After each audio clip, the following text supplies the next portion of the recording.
건물로 가득한 공간, 그 안에 생활하는 우리. 건물, 공간, 사람이 모여 탄생시킨 도시.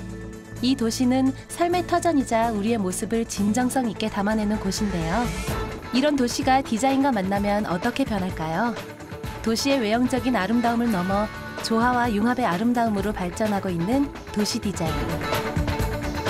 미시적으로는 도시의 역사성과 맥락성, 자연 조건과 생태성 등을 보존하고 구현하는 일이지만 거시적으로는 도시에 사는 시민들의 긍지를 이끌어내고 전 세계의 도시를 널리 알려 각인시키는 데도 매우 효과적인 도시 디자인이 자연스럽게 우리의 삶에 스며들고 있습니다.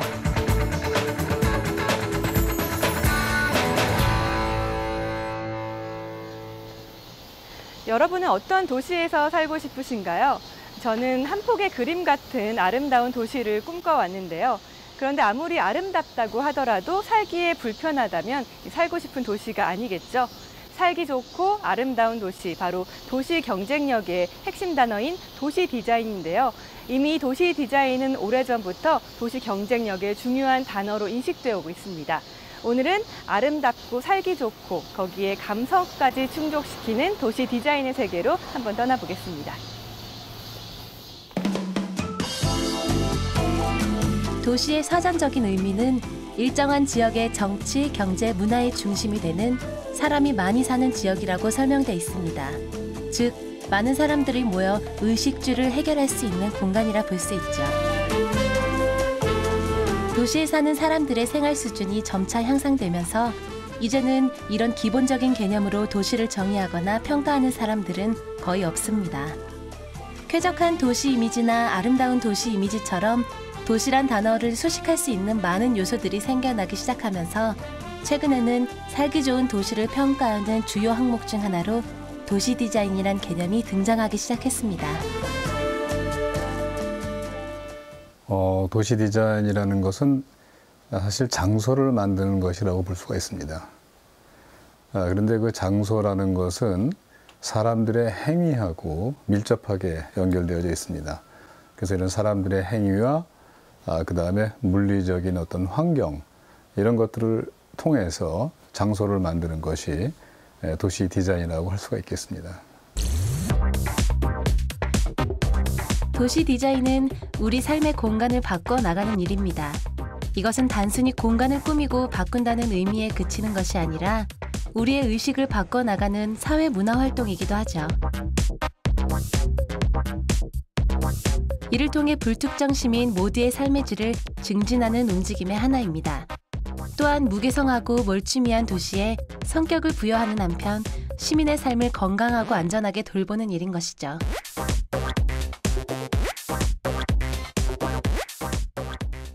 사람들의 행위를 잘 관찰하는 것이 가장 중요한 부분이 되겠습니다.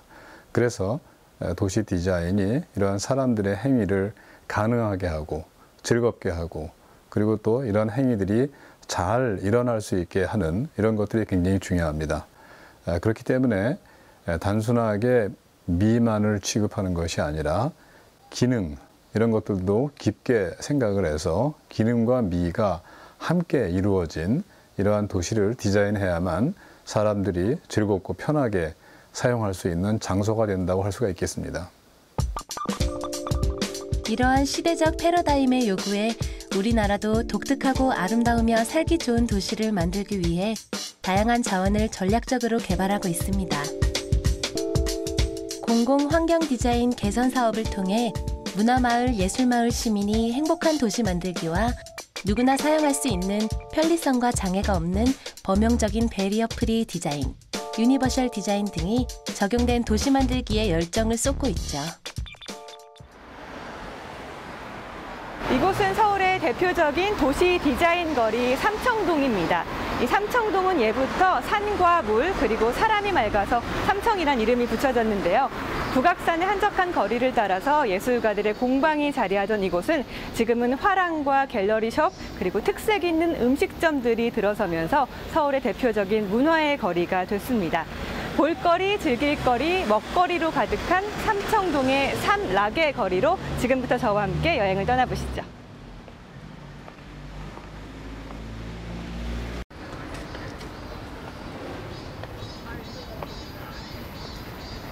한여름의 녹음을 만끽하며 벽에 아름답게 피어난 꽃을 따라 걷다 보니 새로운 광경을 목격하게 됩니다. 저쪽에는 이렇게 특이한 복장을 하신 분들이 있는데요. 어떤 분들일까요? 안녕하세요. 네, 안녕하세요. 이분들은 이렇게 안내서 같은 표시를 하고 계시는데 어떤 분들인가요? 네, 서울에는 관광 명소가 참 많습니다. 근데 그러한 곳에 내국인 관광객들을 비롯해서 외국인 관광객들까지 좀 더 서울을 알기 쉽게 설명을 해주고 그리고 좀 더 편리한 여행이 될 수 있도록 움직이면서 그 안내를 해주는 움직이는 관광 안내소라고 할 수 있습니다. 정해진 포인트 지점을 움직이며 활동하고 있다는 움직이는 관광 안내소. 어떻게 시작된 것인지 궁금한데요. 움직이는 관광 안내소가 예전에는 못 봤던 풍경인데 언제부터 생기게 된 건가요? 움직이는 관광 안내소는 약 2년 전부터 서울에 관광객들이 많이 늘어나면서부터 내외국인 관광객들을 위해서 서울시에서 편의를 제공하기 위한 서비스의 일환으로 시작이 되었습니다. 삼청동에서 그러면 이런 움직이는 관광 안내소 분들을 몇 군데에서 만나볼 수 있는 건가요? 이 삼청동은 삼청동 길 그리고 돌계단 앞이라든지 해서 5곳 정도에서 지금 관광객들의 편의를 위해서 가이드를 하고 있습니다. 움직이는 관광 안내소가 생기고 나서 외국인 분들의 반응도 상당히 좋을 것 같아요. 예, 그렇죠. 다양한 외국어 서비스가 가능하다는 점이 외국인 관광객들이 굉장히 또 편리함을 느끼고 계신다고 볼 수 있고요. 또 물론 내국인 관광객들도 사소한 것이라도 많이 또 질문을 하시고 또 친절하게 응대를 하고 있기 때문에 그런 부분에서는 굉장히 반응이 좋다고 보고 있습니다. 봄날의 벚꽃, 가을날의 단풍나무가 아름다운 정원을 가지고 있는 정독도서관은 옛 경기고등학교 터에 자리하고 있는데요. 조선시대 국왕의 영정과 왕실의 족보를 관리하던 종친부 건물이 있던 터도 그대로 남았습니다. 도심 속에서 여유의 풍요로움을 누릴 수 있는 장소라 사람들의 발길은 꾸준히 이어지고 있습니다. 1940년 도시공원 1호로 지정된 삼청공원은 우거진 숲과 맑은 계곡이 편안한 휴식을 제공합니다.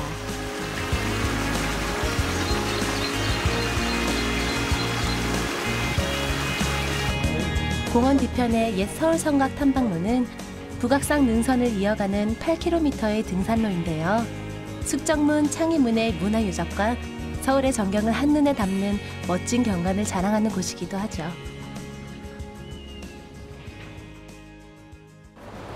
이런 소품들을 여자들이 좋아하거든요. 네, 다양한 캐릭터들이 있죠. 그리고 많은 사랑을 받을 수 있을 만한 재미있는 캐릭터들이 많이 있습니다.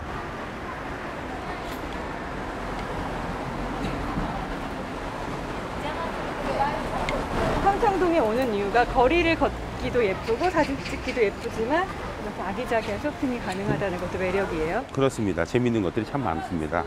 그리고 특히 주말에는 지금보다도 훨씬 더 많은 컨텐츠들이 나와 있기 때문에 많은 분들이 재미있게 돌아보실 수 있는 그런 거리이기도 합니다.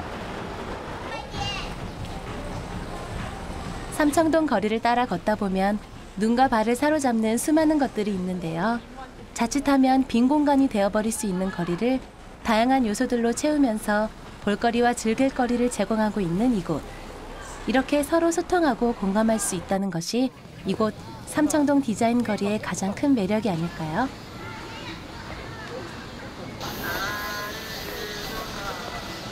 삼청동에는 특히 디자이너들이 직접 디자인한 샵들과 공방들이 많은데요. 여기 왠지 예쁜 물건들이 많이 있을 것 같은데 한번 들어가 볼게요.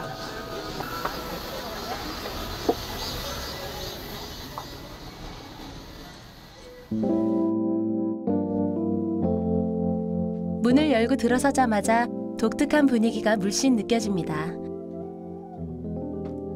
옷부터 모자, 머플러, 목걸이와 같은 액세서리까지 어느 것 하나 시선을 빼앗지 않는 것이 없네요.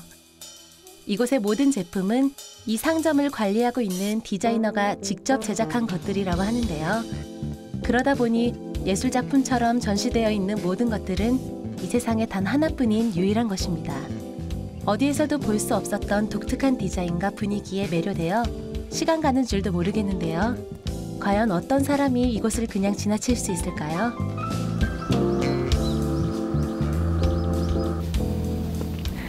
삼청동 디자인 거리에는 옛 추억을 기억하려는 사람들과 새로움을 즐기려는 젊은이들이 자연스럽게 어우러지는 공간인데요. 세대와 시간을 초월하는 공간, 이 또한 도시 디자인이 가지고 있는 매력이겠죠. 이렇게 도시 디자인에는 특화된 거리만이 아니라 우리가 손쉽게 생활에서 접할 수 있는 대중교통에도 적용이 되는데요. 이번에는 도시 디자인의 새로운 매력을 찾아서 저와 함께 떠나보시죠.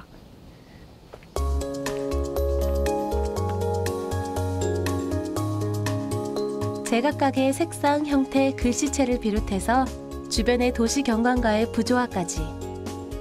그러다 보니 어디가 버스 정류소이며 택시 승강장인지 단번에 알아보기 어려웠습니다. 아는 사람만 아는 곳에 지나지 않았던 것이죠. 이러한 시민들의 불편사항을 확인하고 그 원인을 찾아 해결책을 도입하니 아주 깔끔하게 바뀌었습니다.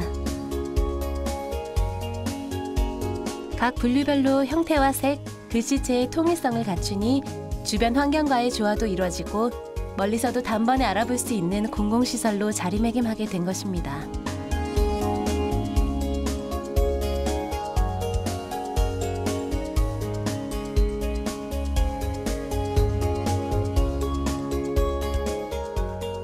예, 요즘 공공 디자인이라고 하는 용어가 많이 쓰이고 있는데 쉽게 말해서 공공 디자인은 도시 디자인의 한 부분이라고 보시면 되겠습니다. 대체로 도시 디자인 속에는 다양한 것들이 있는데 그중에서 공공 디자인은 공공공간에 있는 여러 가지 시설물이라든지 포장이라든지 조명이라든지 벤치라든지 이런 것들을 그동안 주로 관심 있게 보아왔는데 이런 것들은 공공공간을 구성하는 중요한 요소들이고 또 그에 따라서 도시 디자인의 중요한 한 부분이 되겠습니다. 사실 도시 디자인은 말씀드린 대로 공공공간뿐만 아니라 그를 면하여서 둘러싸고 있는 건축물들까지를 포함하는 포괄적인 개념이기 때문에 여기서 얘기하는 공공 디자인은 그런 부분의 한 부분이 되겠습니다. 여느 갤러리 못지않은 분위기를 자아내는 지하철역 안의 작은 미술관.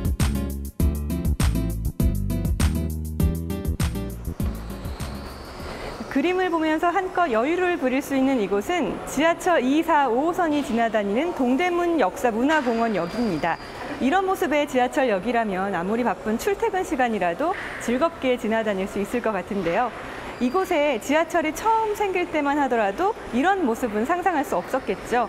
도시 디자인으로 새롭게 탈바꿈한 지하철역의 구석구석을 지금부터 저와 살펴보시겠습니다.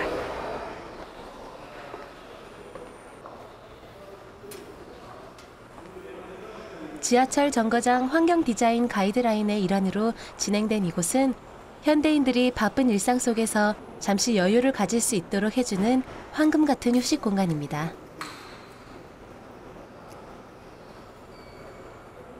서울의 공강 연역 중 큰 축을 이루고 있는 지하 공간에서 가장 일상적 생활 공간인 지하철 정거장.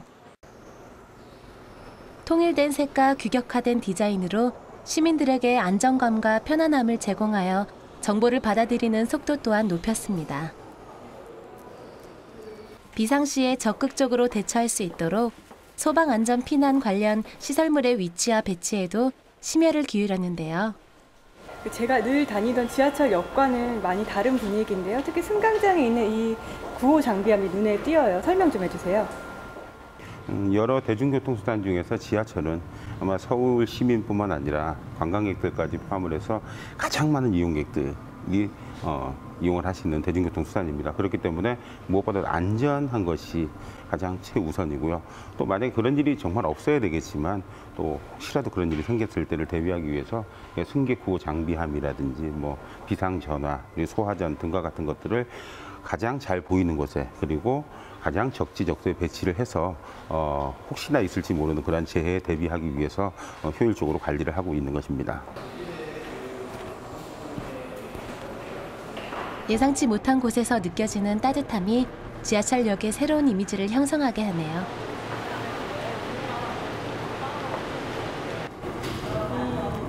공간의 분위기도 참 따뜻하게 바뀐 것 같아요. 네. 이렇게 디자인이 바뀌는데 가장 염두에 둔 부분이 있으신가요? 근데 우선적으로 디자인이라고 하는 것이 물론 예쁘게 아름답게 바꾸는 부분도 중요하지만 또 이러한 또 안전을 위한 디자인이라든지 또 저런 안내 사인들, 이용의 편의성을 높이기 위한 안내 사인들에 대한 디자인도 굉장히 중요하고요. 또 그 뒤에 이제 좀 색다른 분위기라든지 아니면 좀 더 차별화된 분위기를 만들기 위해서 특히나 이제 동대문 역사문화공원역 같은 경우는 굉장히 차분하고 따뜻한 분위기를 연출을 하려고 했습니다.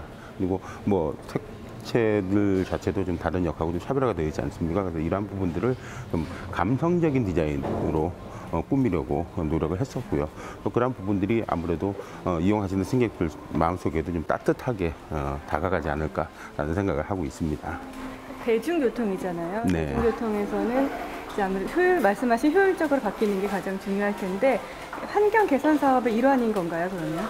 그렇습니다. 그래서 환경 개선 사업이라고 하는 것이 어떻게 보면 지금까지 지하철이 가지고 있었던 여러 가지 환경들, 문제가 되는 환경들, 또 즉 말씀을 드리면 복잡해 보이고 차가워 보이고 그랬던 것들을 좀 더 이용하기 편리하게 그렇게 바꾸는 것이 환경 개선 사업이라고 할 수 있고요.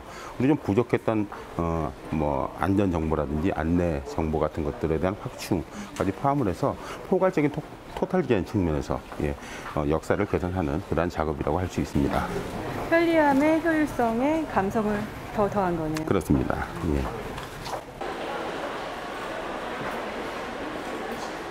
이용하는 시민들의 편리성을 위해 세심한 정보도 곳곳에 비치되어 있습니다. 바쁜 출퇴근 시간에는 더없이 귀한 정보가 될 것 같네요.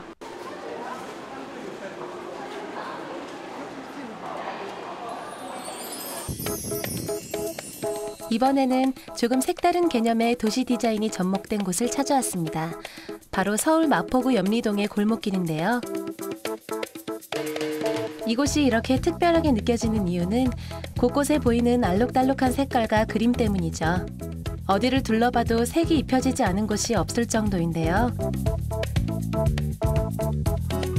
사회 문제가 많이 발생하는 지역에 눈에 띄는 디자인을 가미해 범죄 심리를 위축시킴으로써 범죄 발생기를 사전에 차단하고 예방하는 기법인 범죄 예방 디자인 CPTED를 접목한 것입니다.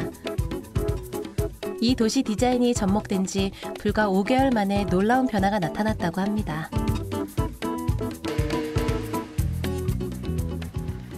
이렇게 벽에 걸린 그림을 보면서 골목을 걸으니까 마치 어린 시절을 떠올리게 하는데요. 이 골목의 바닥에 있는 그림이나 골목을 가득 채운 색깔들이 참 아기자기하고 따뜻한 느낌을 주네요. 이 골목길은 연미동 소금길이라고 불리는데요. 예전에 마포나루를 거점으로 소금 창고가 많아서 예로부터 인심이 후한 동네였다고 합니다. 그런데 뉴타운지구로 지정이 되면서 많은 주민들이 떠나면서 서울의 사각지대로 불리게 됐는데요. 하지만 지금은 서울시 디자인 프로젝트로 이렇게 다시 산책이 가능한 예쁜 거리로 변했습니다.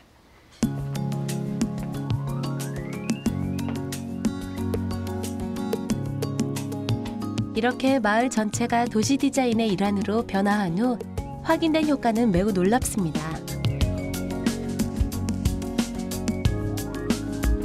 주민들이 범죄에 대한 두려움이나 불안감이 줄어들면서 골목길의 훈훈한 분위기가 살아나고 이웃 간의 마음을 열었다는 점입니다.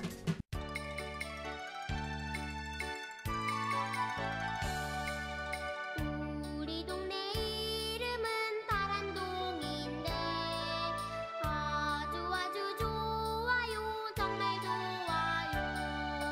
커다란 내 거리엔 뭐든지 다 있어요. 병원도 있고 은행도 있고 인형 가게도 있죠. 우리 동네 이름은 노란동인데 아주 좋아요, 정말 좋아요.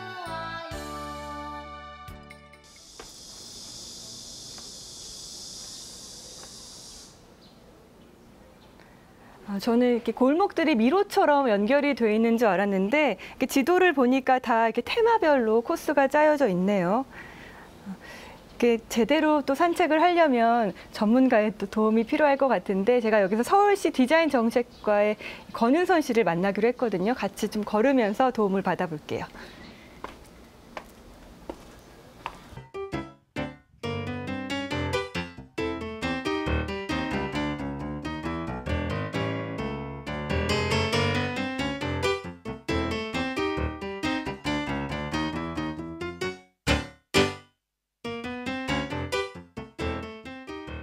소금길 프로젝트가 진행된 다음에요. 주민들이 반응이랑 뭐 이렇게 하신 주민들이 사시는 계신 분들이 굉장히 많이 바뀌었어요. 긍정적으로. 그래서 자율방범대 같은 경우도 이제 스스로 하시겠다고 저한테 연락을 주시고요. 그 밖에 여러 가지 모임들도 막 생겨서 이제 진행이 좀 잘 되고 있습니다. 진짜 주민분들 다 밝으신 것 같아요. 그렇죠.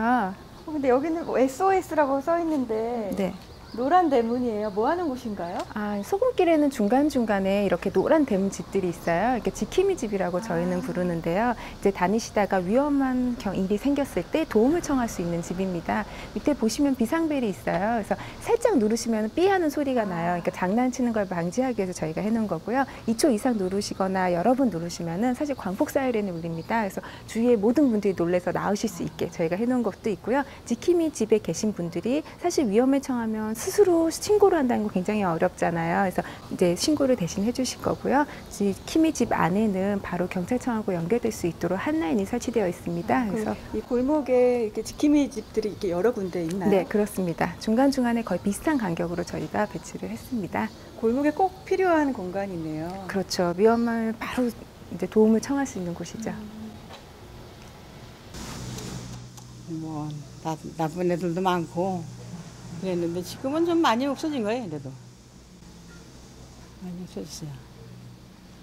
하여튼 요즘에 좀 그래도 살기가 좀 좋아진 거지. 하도 뭐 외국분들도 많이 오고 또 이렇게 젊은 분들도 그냥 수시로 사진 찍으러 다니고 그러면 동네는 좋아진 것 같아요.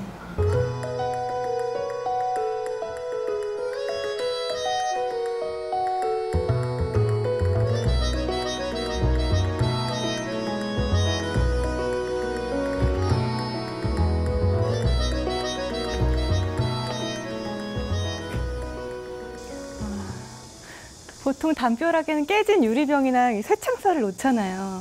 그런데 이렇게 해놓으니까 보기에도 훨씬 좋네요.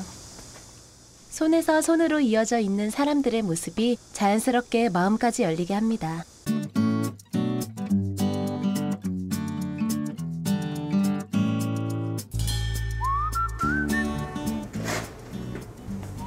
낮에도 어둡고 으슥했던 골목이 이렇게 밝고 환해지면서 지역 주민들과의 소통도 더욱더 늘어났다고 합니다.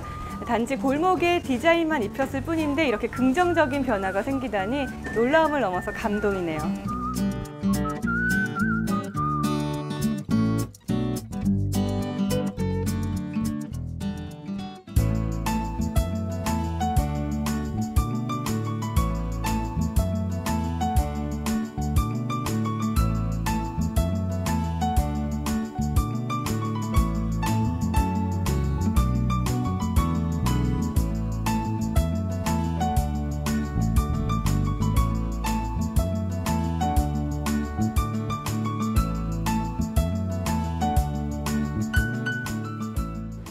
요즘 도시 디자인으로 가장 핫한 곳이 있습니다. 바로 올 10월 전국체전과 2014년 아시안게임을 앞두고 있는 인천인데요.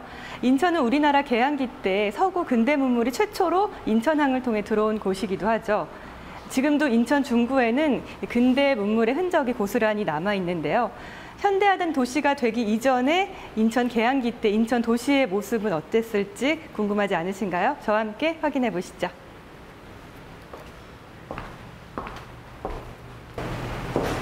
안녕하세요. 예, 안녕하세요. 여기 와보니까요, 이 인천이 개항기 이후 때의 모습이 제가 생각했던 과거 모습과는 많이 달라요. 이 건물들이 굉장히 서구적이네요.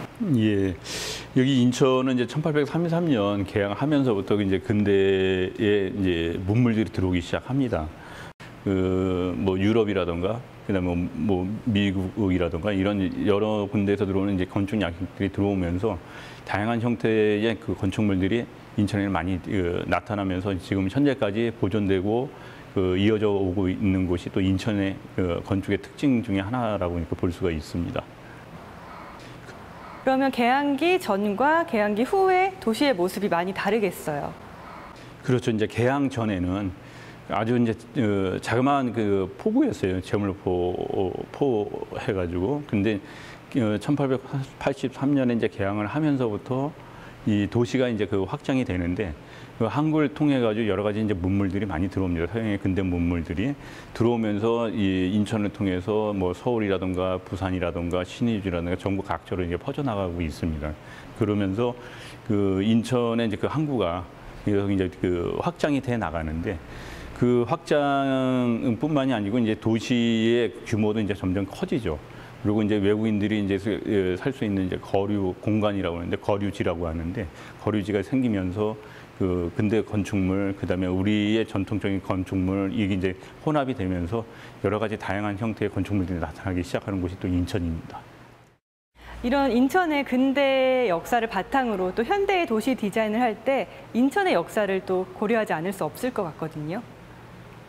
그렇죠. 인천의 이제 그 도시 디자인의 역사가 어느 날 이제 갑자기 이렇게 튀어나온 것이 아니고 저희가 이제 그 옛날부터 이제 쭉 내려오던 이제 그 전통적인 이제 그 건축 양식이 있고 그다음에 개항과 동시에 이제 새로운 그 건축 양식이 도입이 되면서부터 다양한 형태로 이제 그 건축물들이 나타나는데 그 건축물의 다양한 디자인 요소들을 잘 활용을 해가지고 새로운 건축에도 적용을 하고 있는 것이 또 인천의 또 특징 중에 하나입니다. 특히 이제 인천 같은 경우에는 그 이제 건축 가이드라인 같은 것들을 만들어서 디자인에 대해서 특히 이제 좀 신경을 많이 쓰고 있습니다. 독일의 화합을 상징하는 베를린 중앙역. 젊은 예술가들에게 공간을 내어준 후 범죄율이 눈에 띄게 줄어든 스페인 라발 지역. 에코 프로젝트를 진행 중인 세계 최고의 관광도시 파리. 대체적으로 오랜 역사를 가지고 있는 유럽의 도시들이 도시 디자인이라는 측면에서 볼 때 매우 우수한 그런 사례들을 보여주고 있습니다. 그동안에는 잘 알려져 있지 않았지만은 독일에 있는 많은 도시들이 도시 디자인이라는 측면에서 볼 때 많은 좋은 질서와 또 좋은 디자인을 보여주고 있습니다. 예를 들어서 작은 도시들이 그림처럼 아름답게 보호되고 있는 이런 것들도 있지만은 대도시들에 있어서도 도시 디자인은 굉장히 중요한 역할을 하고 있습니다. 예를 들어서 베를린에 있는 운터덴 린덴이라고 하는 아주 중심 가로 같은 경우는 상징적인 그런 가로로서 중요한 역할을 하고 있고 또 프랑크푸르트 같은 경우도 도시 전체로 봐서는 고층 건물들이 많은 이러한 도시이지만은 시내 중심부를 가볼 것 같으면은 중심부에는 자일이라고 하는 가로가 있는데 그 가로가 전체적으로 보행자 전용의 가로이면서 그 바닥의 포장이라든지 또 가로수라든지 또 둘러싸고 있는 건물의 디자인이라든지 또 나아가서 간판이라든지 기타 길에 있는 여러 가지 편의 시설물 이런 것들이 아주 통합적으로 잘 디자인돼서 전체적으로 도시 디자인이 통일적이면서도 다양한 그런 모습을 보여주고 있습니다. 도시 개발에서 가장 강조되고 있는 도시 디자인의 필요성과 중요성을 살펴볼 수 있는 곳이 바로 인천 자유경제구역 송도국제도시입니다. GCF를 유치한 국제도시의 이미지와 또 미래형 도시 디자인을 함께 살펴보겠습니다. 인천경제자유구역은 2003년 8월 지정되어 한국 경제의 새로운 성장 동력을 창출하는 21세기형 글로벌 시티를 조성하였습니다. 이렇게 고층 빌딩들이 많은데 그 빌딩 숲 안에서 이런 휴식이 가능하다는 게 참 좋아요. 막 높은 빌딩만 세우고 발전만 시키려고 했지 이렇게 시민들의 휴식을 생각하게 발전하기가 참 쉽지가 않은 것 같아요. 근데 그렇게 시민들의 편안함을 생각해서 도시가 발전한다는 게 참 좋네요. 도시의 경쟁력과 삶의 질 향상을 위해 유비쿼터스 도시 기반 시설을 통해 미래형 도시를 지향하고 국제 도시로서의 격조 있는 도시 이미지를 구현하고자 창의적이고 특색 있는 건축물 건립 및 도시 정책의 프레임을 구성하였죠. 송도 국제도시가 처음에 어떻게 탄생이 됐고 또 도시 디자인이 어떻게 적용이 되는지 궁금해요. 네, 송도 국제도시는 2003년도 우리나라 최초로 경제자유구역으로 지정된 곳입니다. 특히 바다를 매립한 아무것도 없는 곳에서 도시를 만든 새로운 곳으로서 국가로부터 국제도시의 성격을 부여받은 곳이 되겠습니다. 그러면 송도는 아예 도시가 처음 생길 때부터 도시 디자인을 고려해서 만들어진 곳이네요. 그렇습니다.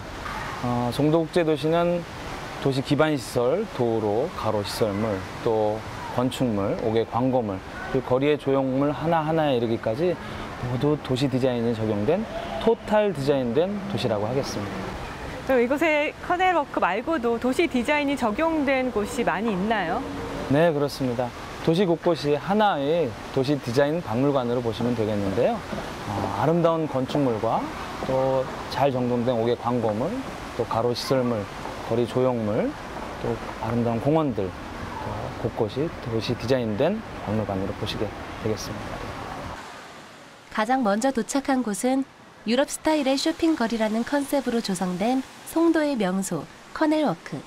수로라는 커넬과 걷는다는 워크의 의미가 결합된 이곳은 말 그대로 780m 길이의 쇼핑몰 거리에 폭 5m, 길이 540m 규모의 인공수로가 설치되어 있는데요. 이곳의 건물들은 모두 지상 5층 이하 저층으로 이루어져 있습니다. 340여 개의 점포가 옹기종기 자리하고 있으며 수로 주변엔 벤치가 있어 노천 카페처럼 안락한 느낌을 줍니다. 쇼핑몰 사이로 이렇게 시원한 물줄기 수로가 있는데요. 물이 깊지도 않고 잔잔하면서 또 양옆에 나무들이 있으니까 참 조화를 이루네요. 청계천하고는 또 다른 매력이에요.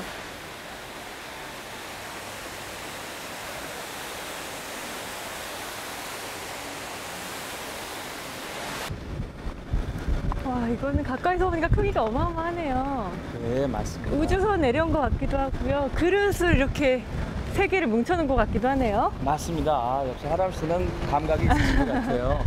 네, 이곳은 인천 세계 도시축전 기념관이었던 트라이볼입니다. 세계를 뜻하는 트라이와 접시를 뜻하는 볼, 그래서 트라이볼이고요. 역셀 공법으로 세계 최초의 구조를 도입한 건물이 되겠습니다. 이런 기하학적인 건물은 저 또 처음 보네요. 예, 맞습니다. 그래서 많은 관광객들과 내외국인들이 방문을 하고 있습니다.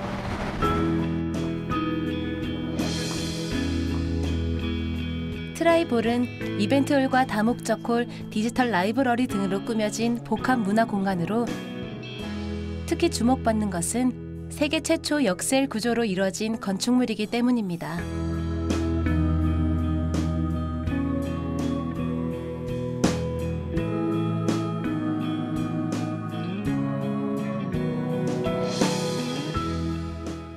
와, 이 안에 또 이런 공연장이 숨어 있을 줄 몰랐는데 제가 딱 느낀 건 탁 트여 있어요. 네, 흔한 기둥이 없네요. 그렇습니다.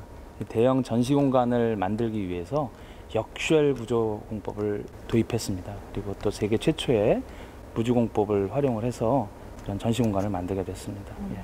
외관뿐만 아니라 내부에도 이렇게 비밀이 숨어 있었네요. 그렇습니다. 송도는 지금도 도시 전체가 매일 새롭게 디자인되어 가고 있습니다. 바다 위에 세워지는 도시로서 무에서 유를 창조해야 하기 때문이죠. 송도국제도시는 규제관리 위주의 행정에서 탈피하여 도시 경관 전략을 수정해 세계적 디자인 도시로 거듭나고 있습니다. 사실 도시는 단순한 부동산이 아닙니다. 사람이 사는 곳입니다. 그래서 제가 앞에 말씀드린 대로 사람의 활동이 도시 디자인에서 가장 중요합니다. 좀 더 아름답고 또 정신적으로도 만족을 주는 이러한 물질적 만족뿐만 아니라 정신적 만족을 줄 수 있는 이러한 도시를 만들어 갈 때 우리의 도시들이 국제적인 경쟁력을 갖게 되고 물론 시민들에게도 편안한 그런 도시가 될 것입니다. 해외 선진 도시와 홍콩, 싱가포르 등과 같은 경제 특구들은 명품 건축물, 공공 디자인, 세계적 야경 등을 내세워 저마다의 도시 브랜드를 활성화하고 있습니다. 관광객 유치 및 서비스 산업 발달에 큰 시너지 효과를 창출하고 있는데요. 도시의 첫인상을 좌우하는 것이기에 우리의 관심은 집중되고 있습니다. 최상의 도시 품질을 실현하여 국민 삶의 질을 향상시키고 국가의 브랜드 이미지 제고에도 큰 영향을 미치는 도시 디자인. 앞으로 발전될 모습이 더욱 기대됩니다.